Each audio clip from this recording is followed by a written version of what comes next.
Well, it's what is it now? November, mid-November, and we're about 26 days away from moving to Courtney from North Vancouver, and you know, I'm deep into this project. Originally, when I got this Avion trailer, I thought, well, I'll get the floor fixed and then leave it, and we'll load it full of stuff, and then it'll be a project when we get over there to the island. But that's not the way I roll. I should have known better, and so here we are. So just wanted to give you a quick update of what I've got done thus far. Okay, so I can't remember what I updated you on last time, but anyway, the floor's in, subfloor's on. I built the front seating area. Let's see if I can do it back here. I put a back on it and a couple access panels that I'll fill for getting to the 12 volt. Now, originally when I bought the trailer, I was of two minds whether to go 12 volt or all 110 and just call it good. But when I had the electrician here and we were working through and troubleshooting everything, it turns out all the 12 volt works great. All these little spotlights, hopefully the tape deck, I'm pretty confident we can get the tape deck working. All these little lights, the fan, everything works. So it makes sense. So I had a battery, I put the battery in the front, and I believe this smart charger is working. I didn't hear the fan come on, but if that's working and charging the battery, then it's crazy not to use the 12 volts. So when I get to the other end, I'll probably end up putting some solar panels on the roof. So the only thing that's running on 110 is with this, I had a converter. Now, this didn't need to happen. These three pot lights that I'm putting in the back actually had wires going to them, but we jumped the gun assuming that the 12 volts wouldn't work, and we went and put 110 lights in and had to pay for an inverter to give these a 12 volt power. The power that came in back there is now run to, I moved the panel here, or the electrician did, so that's the power for all of the 110 stuff. Painted the cabinets. We went with like a, I don't know what you call that, like an aqua-ish blue on the doors, and these doors and accent doors. And then we kept the teak where it was in good condition. To my amazement, this fridge works incredibly well. On 110 volt, I had it plugged in and it was making ice in no time flat. So awesome.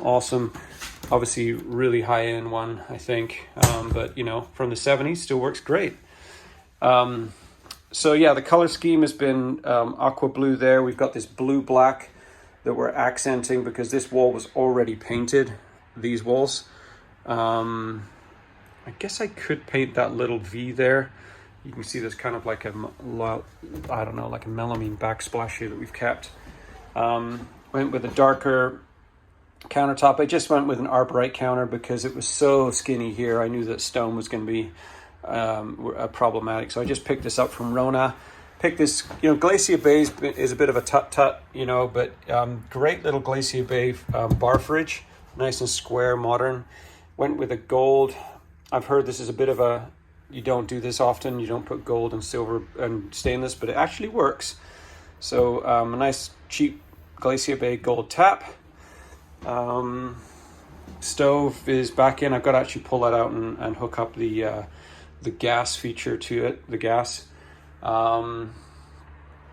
We can have black here, and then I'll have to build a table that I think I'm going to make the same size to plop into that hole, so that we can have a bed option at the front of the trailer. So moving along to the back, a friend of mine, Jackson, and I built, I wish I knew how to do this. I've watched it a million times and I have done my own, but there's a system to it, and it's such a great skill set to be able to build your own cabinets.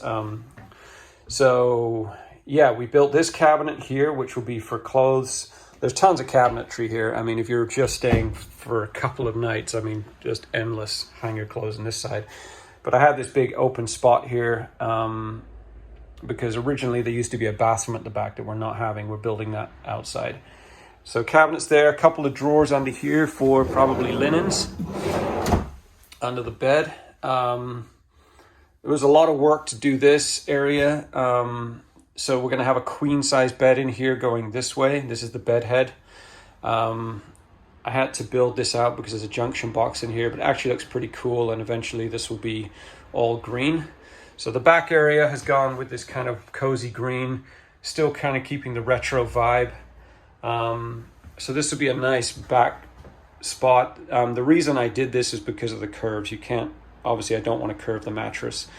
So I kind of took out the curve, and we'll have an area there that we can put, you know, lamp, picture, make it kind of warm and cozy, nice little trinkets.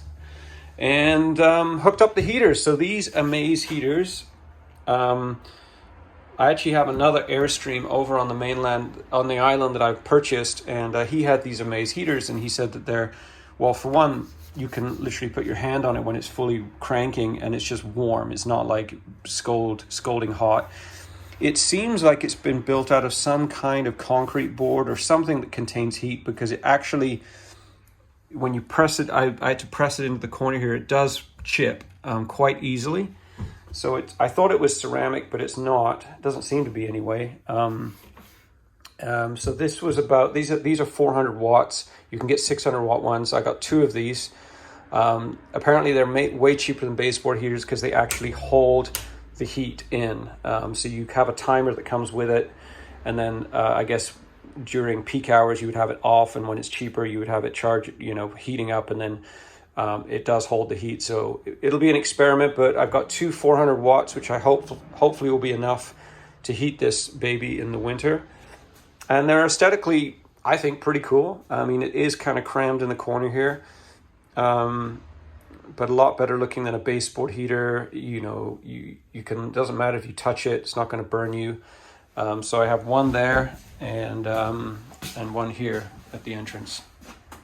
So those will all get hooked up to the power there. So, oh yeah, and then this skylight. So I actually put metal up here. We got rid of this skylight at the back because I thought, why do you want a skylight where you sleep? It'll be a pain in the butt. So, but this skylight we kept, but it's a huge 18 by 18 skylight. Looks like there's leaves all over it, probably gonna stain it. And I had to search on the net. There was a place in America that still stocks these old Avion parts. So I got that, and I'll have to put some kind of gasket around here. And so we'll have a little skylight at the entrance. I would have liked to have it see-through, but there wasn't that option. So today, I think what I'm going to do is lay the floor. I got this peel and stick floor. Just cleaned the floor out, and that'll be today's project, and probably paint the rest of the back once the DAP dries in the corner.